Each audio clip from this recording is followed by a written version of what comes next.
الحمد لله رب العالمين الرحمن الرحيم مالك يوم الدين إياك نعبد وإياك نستعين اهدنا الصراط المستقيم صراط الذين أنعمت عليهم غير المغضوب عليهم ولا الضالين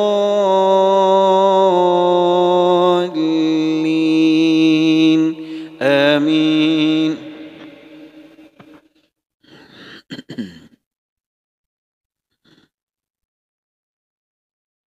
بسم الله الرحمن الرحيم. يا أيها الذين آمنوا أوفوا بالعقود أحلت لكم بهيمة الأنعام إلا ما يتلى عليكم غير محل الصيد وأنتم حرم إن الله يحكم ما يريد. يا أيها الذين آمنوا لا تحلوا شعائر الله ولا الشهر الحرام ولا الهدي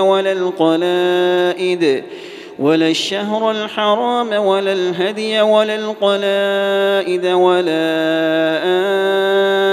آمين البيت الحرام يبتغون فضلا من ربهم ورضوانا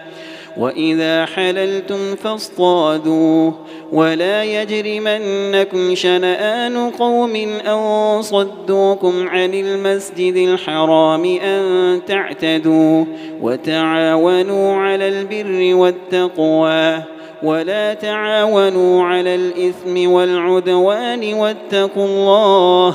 إن الله شديد العقاب.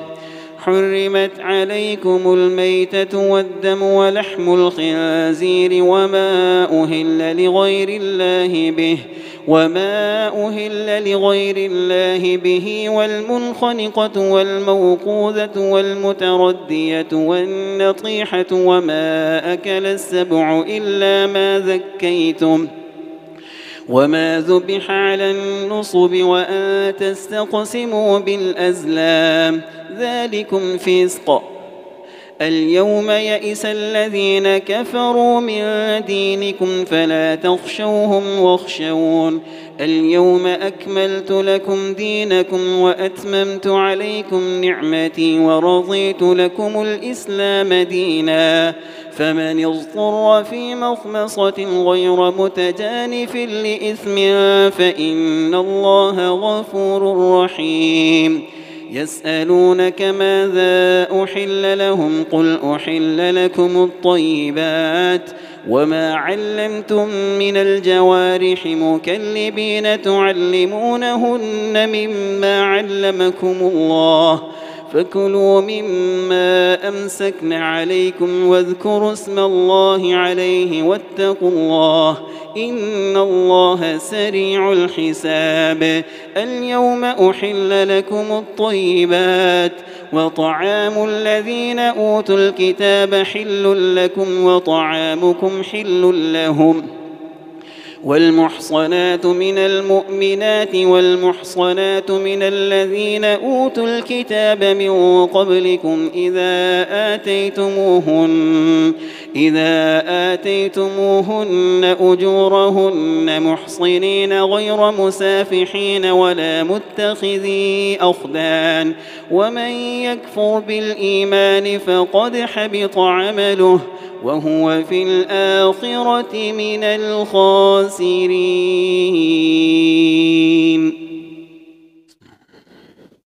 يا أيها الذين آمنوا إذا قمتم إلى الصلاة فاغسلوا وجوهكم وأيديكم إلى المرافق وامسحوا برؤوسكم وأرجلكم إلى الكعبين وإن كنتم جنبا فاطهروا وإن كنتم مرضى أو على سفر أو جاء أحد منكم من الغائط أو لامستم النساء فلم تجدوا ماء فتيمموا صعيدا طيبا فامسحوا بوجوهكم وأيديكم منه ما يريد الله ليجعل عليكم من حرج ولكن يريد ليطهركم وليتم نعمته عليكم لعلكم تشكرون واذكروا نعمة الله عليكم وميثاقه الذي واثقكم به إذ قلتم سمعنا وأطعنا واتقوا الله إن الله عليم بذات الصدور يا أيها الذين آمنوا كونوا قوامين لله شهداء بالقسط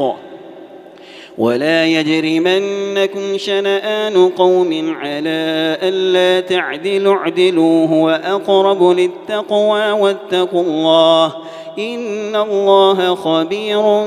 بما تعملون وعد الله الذين آمنوا وعملوا الصالحات لهم مغفرة وأجر عظيم والذين كفروا وكذبوا بآياتنا أولئك أصحاب الجحيم يا أيها الذين آمنوا اذكروا نعمة الله عليكم إذ هم قوم أن يبسطوا إليكم أيديهم فكف أيديهم عنكم واتقوا الله وعلى الله فليتوكل المؤمنون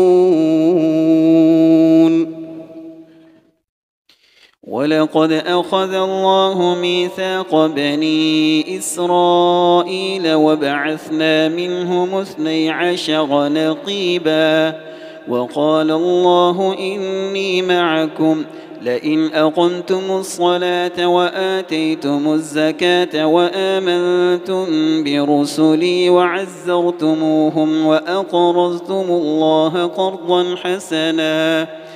لأكفرن عنكم سيئاتكم ولأدخلنكم جنات تجري من تحتها الأنهار فمن كفر بعد ذلك منكم فقد ضل سواء السبيل فبما نقضهم ميثاقهم لعناهم وجعلنا قلوبهم قاسية يحرفون الكلم عن مواضعه ونسوا حظا مما ذكروا به ولا تزال تطلع على خائنة منهم إلا قليلا منهم فاعف عنهم واصفح إن الله يحب المحسنين ومن الذين قالوا إنا نصارى أخذنا ميثاقهم فنسوا حظا مما ذكروا به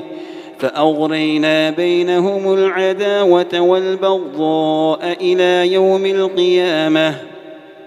وسوف ينبئهم الله بما كانوا يصنعون يا أهل الكتاب قد جاءكم رسولنا يبين لكم كثيرا مما كنتم تخفون من الكتاب ويعفو عن كثير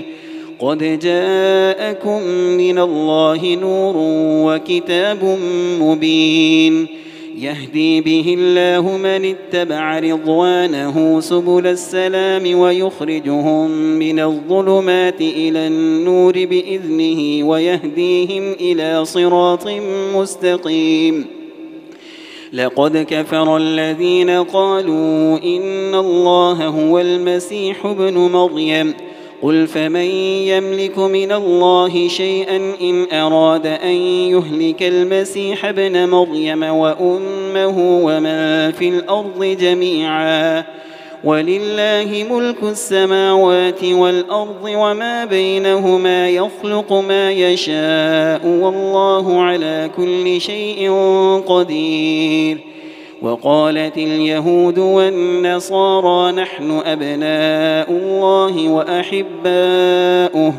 قل فلم يعذبكم بذنوبكم بل أنتم بشر ممن خلق يغفر لمن يشاء ويعذب من يشاء ولله ملك السماوات والأرض وما بينهما وإليه المصير. يا أهل الكتاب قد جاءكم رسولنا يبين لكم على فترة من الرسل أن تقولوا ما جاءنا من بشير ولا نذير فقد جاءكم بشير ونذير والله على كل شيء قدير.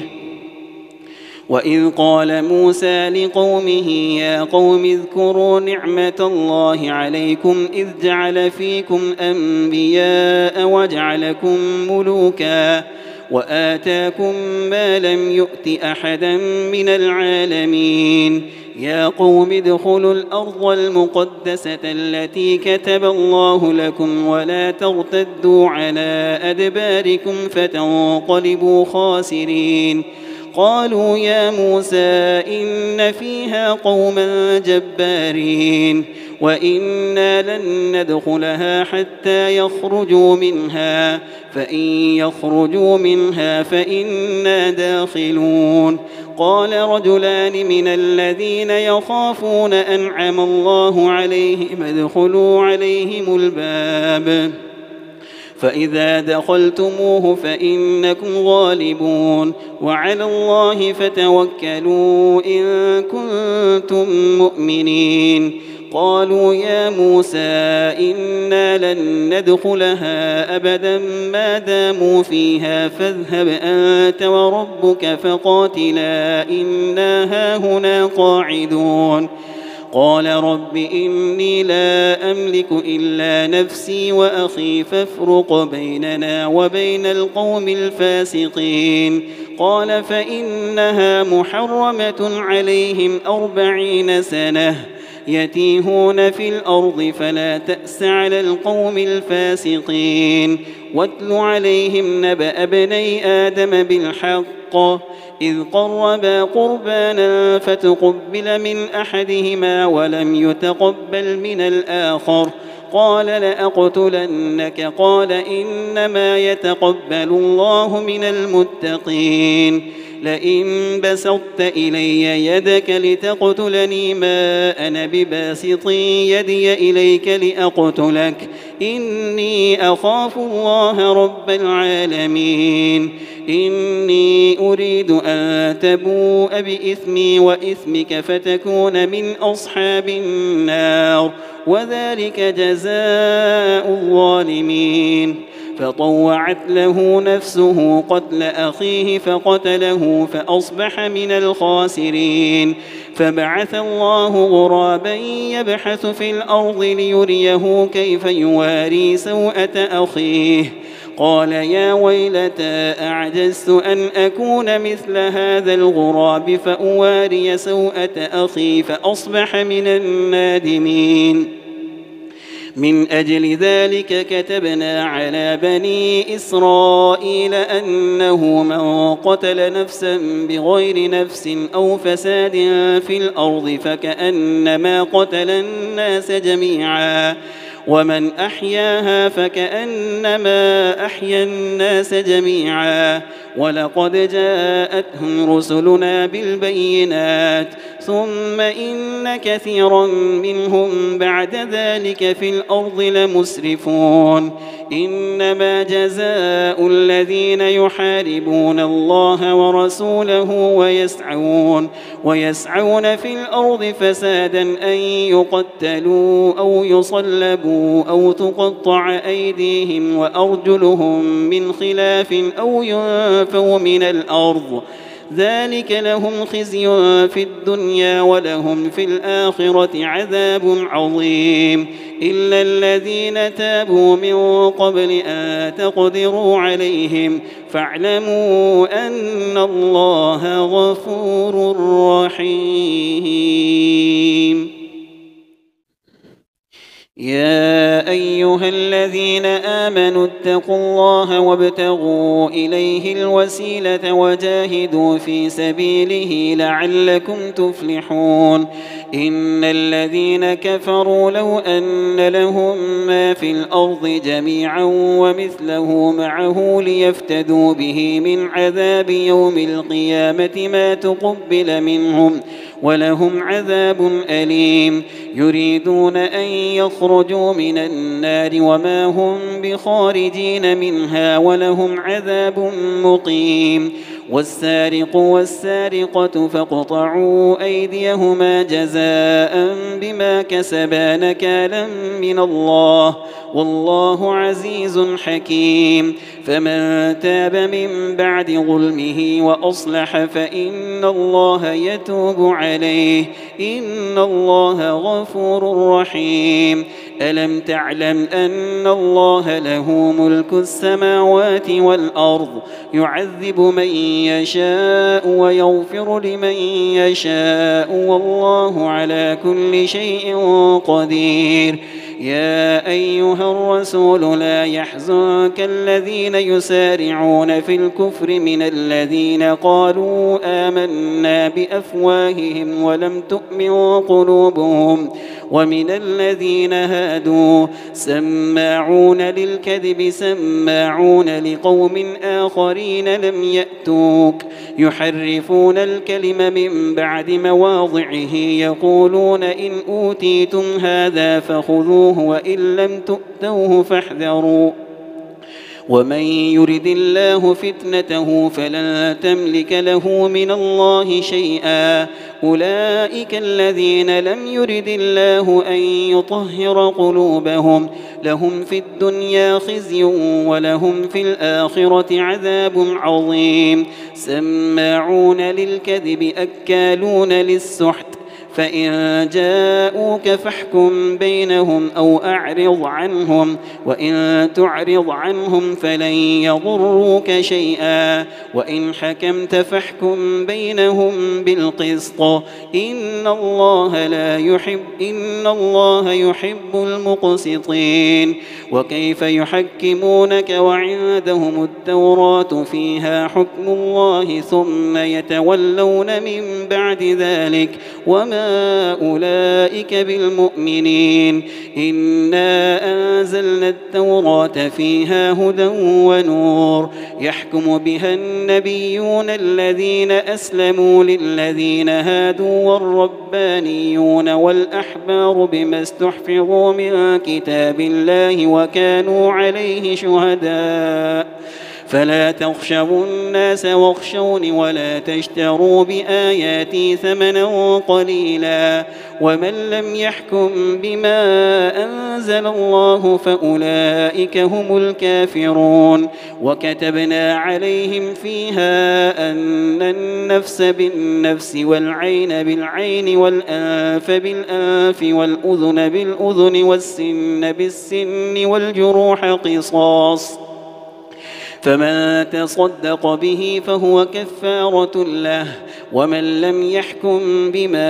أنزل الله فأولئك هم الظالمون وقفينا على آثارهم بعيسى ابن مريم مصدقا لما بين يديه من التوراة وآتيناه الإنجيل فيه هدى ونور ومصدقا لما بين يديه من التوراة وهدى وموعظة للمتقين وليحكم أهل الإنجيل بما أنزل الله فيه ومن لم يحكم بما أنزل الله فأولئك هم الفاسقون وأنزلنا إليك الكتاب بالحق مصدقا لما بين يديه من الكتاب ومهيمنا عليه فاحكم بينهم بما أنزل أنزل الله ولا تتبع أهواءهم عما جاءك من الحق لكل جعلنا منكم شرعة ومنهاجا ولو شاء الله لجعلكم أمة واحدة ولكن ليبلوكم فيما آتاكم فاستبقوا الخيرات إلى الله مرجعكم جميعا فينبئكم بما كنتم فيه تختلفون وأن احكم بينهم بما أنزل الله ولا تتبع أهواءهم واحذرهم أن يفتنوك عن بعض ما أنزل الله إليك فإن تولوا فاعلم أنما يريد الله أن يصيبهم ببعض ذنوبهم وإن كثيرا من الناس لفاسقون أفحكم الجاهلية يبغون ومن أحسن من الله حكما لقوم يوقنون. يا أيها الذين آمنوا لا تتخذوا اليهود والنصارى أولياء بعضهم أولياء بعض ومن يتولهم منكم فإنه منهم إن الله لا يهدي القوم الظالمين. فترى الذين في قلوبهم مرض يسارعون فيهم يقولون نخشى أن تصيبنا دائرة فعسى الله أن يأتي بالفتح أو أمر من عنده فيصبحوا على ما أسروا في أنفسهم نادمين. ويقول الذين آمنوا أهؤلاء الذين أقسموا بالله جهد أيمانهم إنهم لمعكم حبطت أعمالهم فأصبحوا خاسرين. يا أيها الذين آمنوا من يرتد منكم عن دينه فسوف يأتي الله بقوم يحبهم ويحبونه أذلة على المؤمنين أعزة على الكافرين يجاهدون في سبيل الله ولا يخافون لومة لائم ذلك فضل الله يؤتيه من يشاء والله واسع عليم. إنما وليكم الله ورسوله والذين آمنوا الذين يقيمون الصلاة ويؤتون الزكاة وهم راكعون ومن يتول الله ورسوله والذين آمنوا فإن حزب الله هم الغالبون.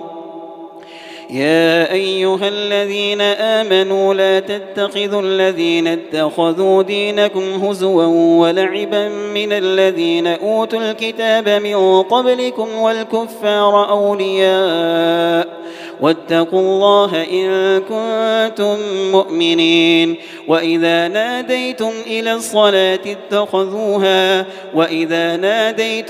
الصلاة اتخذوها هزوا ولعبا ذلك بأنهم قوم لا يعقلون. قل يا أهل الكتاب هل تنقمون منا إلا أن آمنا بالله وما أنزل إلينا وما أنزل من قبل وأن أكثركم فاسقون. قل هل أنبئكم بشر من ذلك مثوبة عند الله من لعنه الله وغضب عليه وجعل منهم القردة والخنازير وعبد الطاغوت أولئك شر مكانا وأضل عن سواء السبيل. وإذا جاءوكم قالوا آمنا وقد دخلوا بالكفر وهم قد خرجوا به والله أعلم بما كانوا يكتمون. وترى كثيرا منهم يسارعون في الإثم والعدوان وأكلهم السحت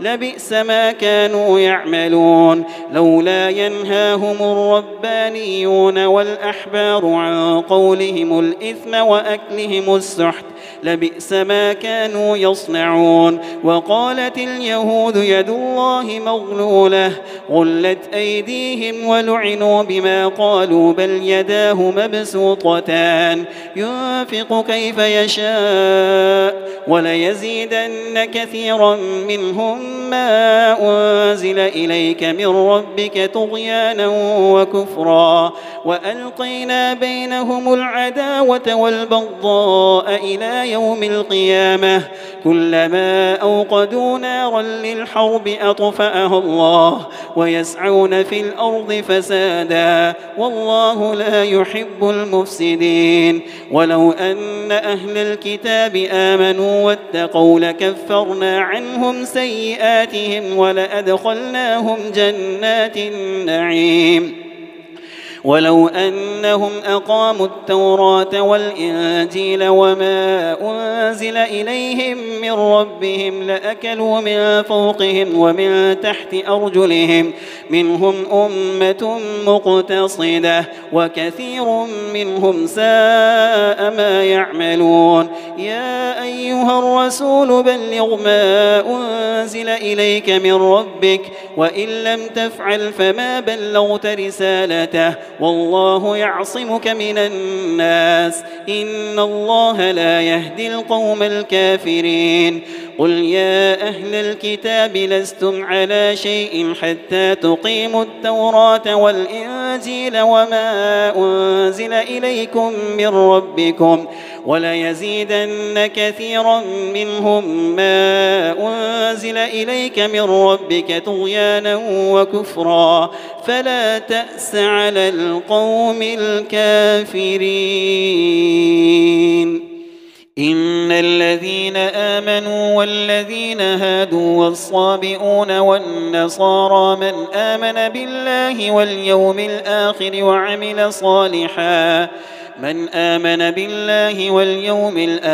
وعمل صالحا فلا خوف عليهم ولا هم يحزنون. لقد أخذنا ميثاق بني إسرائيل وأرسلنا إليهم رسلا كلما جاءهم رسول بما لا تهوى أنفسهم فريقا كذبوا وفريقا يقتلون وحسبوا ألا تكون فتنة فعموا وصموا ثم تاب الله عليهم ثم عموا وصموا كثير منهم والله بصير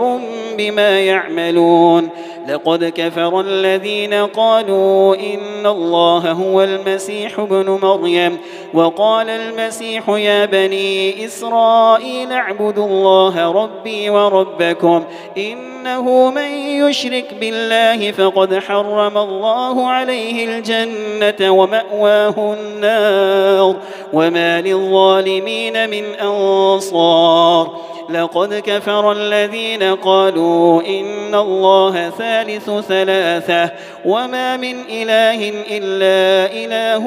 واحد وإن لم ينتهوا عما يقولون ليمسن الذين كفروا منهم عذاب أليم. أفلا يتوبون إلى الله ويستغفرونه والله غفور رحيم. ما المسيح ابن مريم إلا رسول قد خلت من قبله الرسل وأمه صديقة كانا يأكلان الطعام انظر كيف نبين لهم الآيات ثم انظر أنا يؤفكون. قل أتعبدون من دون الله ما لا يملك لكم ضرا ولا نفعا والله هو السميع العليم. قل يا أهل الكتاب لا تغلوا في دينكم غير الحق ولا تتبعوا أهواء قوم قد ضلوا من قبل وأضلوا كثيرا وضلوا عن سواء السبيل. لعن الذين كفروا من بني إسرائيل على لسان داود وعيسى بن مريم ذلك بما عصوا وكانوا يعتدون كانوا لا يتناهون عن منكر فعلوه لبئس ما كانوا يفعلون ترى كثيرا منهم يتولون الذين كفروا لبئس ما قدمت لهم أنفسهم أن سخط الله عليهم وفي العذاب هم خالدون ولو كانوا يؤمنون بالله والنبي وما أنزل إليه ما اتخذوهم أولياء ولكن كثيرا منهم فاسقون لتجدن أشد الناس عداوة للذين آمنوا اليهود والذين أشركوا ولتجدن أقربهم مودة للذين آمنوا الذين قالوا إنا نصارى ذلك بأن منهم قسيسين ورهبانا وأنهم لا يستكبرون وإذا سمعوا ما أنزل إلى الرسول ترى أعينهم تفيض من الدمع مما عرفوا من الحق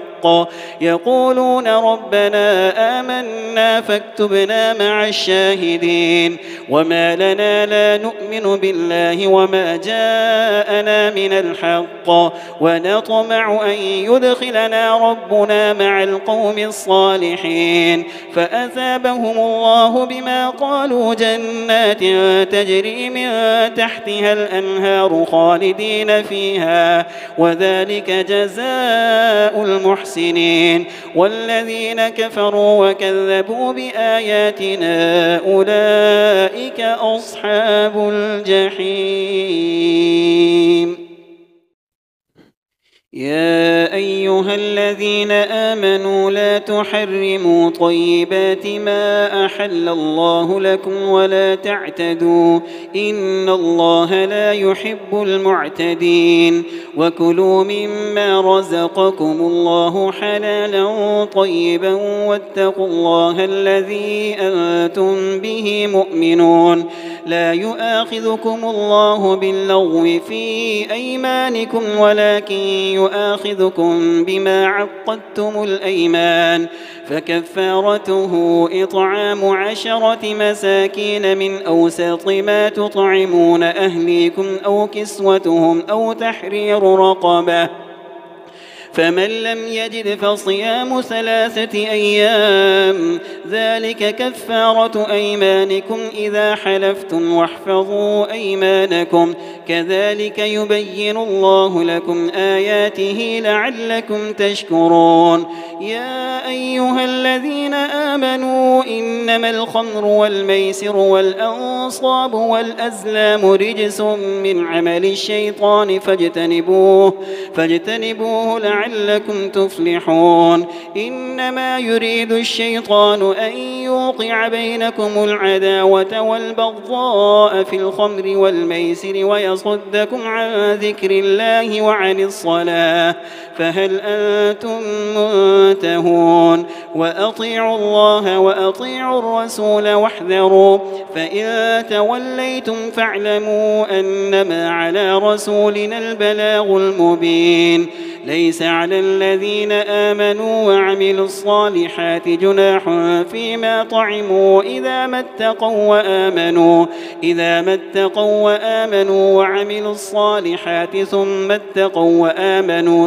اتقوا وأحسنوا والله يحب المحسنين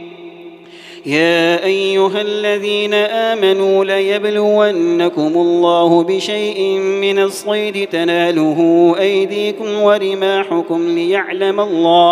ليعلم الله من يخافه بالغيب فمن اعتدى بعد ذلك فله عذاب أليم يا أيها الذين آمنوا لا تقتلوا الصيد وأنتم حرم ومن قتله منكم متعمدا فجزاء مثل ما قتل من النعم يحكم به ذوى عدل منكم هديا بالغ الكعبة أو كفارة طعام مساكين أو عدل صياما ليذوق وبال أمره. عفى الله عما سلف ومن عاد فينتقم الله منه والله عزيز ذو انتقام. أحل لكم صيد البحر وطعامه متاعا لكم وللسيارة وحرم عليكم صيد البر ما دمتم حرما واتقوا الله الذي إليه تحشرون. جعل الله الكعبة البيت الحرام قياما للناس والشهر الحرام والهدي والقلائد ذلك لتعلموا أن الله يعلم ما في السماوات وما في الأرض وأن الله بكل شيء عليم. اعلموا أن الله شديد العقاب وأن الله غفور رحيم. ما على الرسول إلا البلاغ والله يعلم ما تبدون وما تكتمون. قل لا يستوي الخبيث والطيب ولو أعجبك كثرة الخبيث فاتقوا الله يا أولي الألباب لعلكم تفلحون.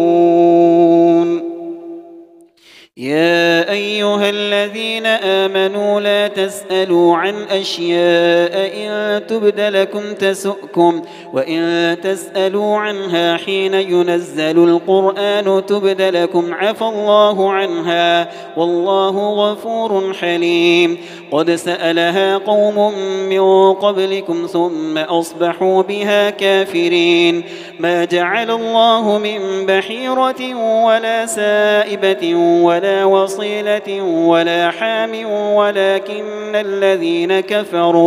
ولكن الذين كفروا يفترون على الله الكذب وأكثرهم لا يعقلون. وإذا قيل لهم تعالوا إلى ما أنزل الله وإلى الرسول قالوا حسبنا ما وجدنا عليه آباءنا أولو كان آباؤهم لا يعلمون شيئا ولا يهتدون. يا أيها الذين آمنوا عليكم أنفسكم لا يضركم من ضل إذا اهتديتم إلى الله مرجعكم جميعا فينبئكم بما كنتم تعملون. يا أيها الذين آمنوا شهادة بينكم إذا حضر أحدكم الموت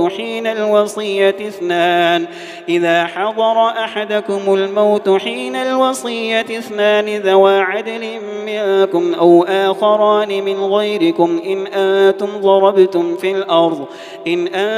ضربتم في الأرض فأصابتكم مصيبة الموت تحبسونهما من بعد الصلاة فيقسمان بالله إن ارتبتم لا نشتري به ثمنا ولو كان ذا قربى ولا نكتم شهادة الله إنا إذا لمن الآثمين. فإن عثر على أنهما استحقا إثما فآخران يقومان مقامهما من الذين استحق عليهم الأوليان فيقسمان بالله لشهادتنا أحق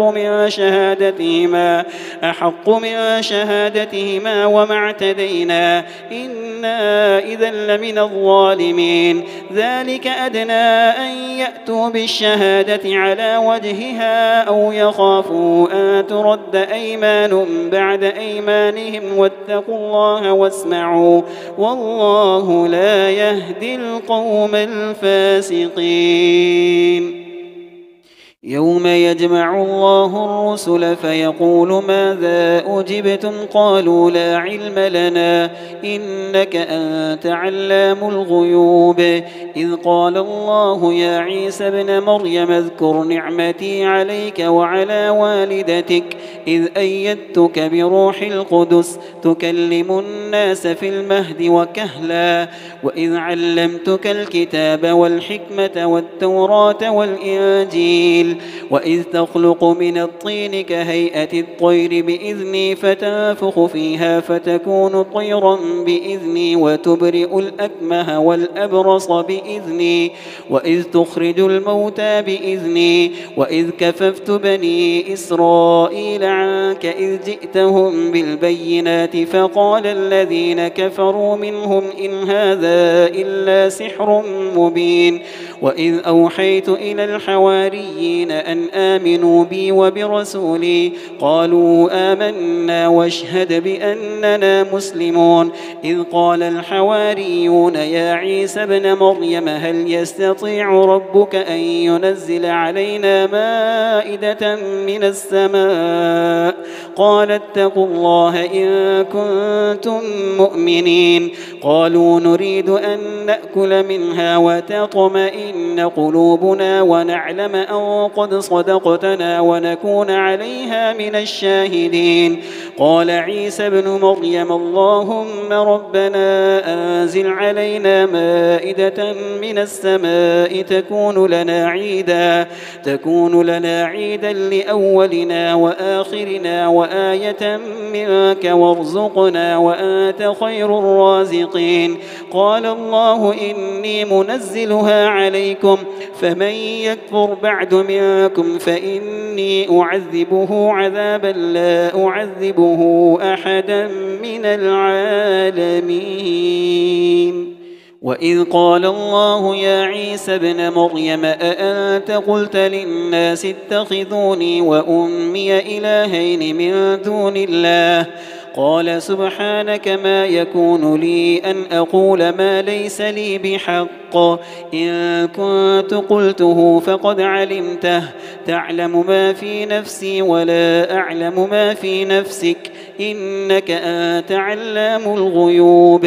ما قلت لهم إلا ما أمرتني به أن اعبدوا الله ربي وربكم وكنت عليهم شهيدا ما دمت فيهم فلما توفيتني كنت أنت الرقيب عليهم وأنت على كل شيء شهيد إن تعذبهم فإنهم عبادك وإن تغفر لهم فإنك أنت العزيز الحكيم قال الله هذا يوم ينفع الصادقين صدقهم لهم جنات تجري من تحتها الأنهار خالدين فيها أبدا رضي الله عنهم ورضوا عنه ذلك الفوز العظيم لله ملك السماوات والأرض وما فيهن وهو على كل شيء قدير الله أكبر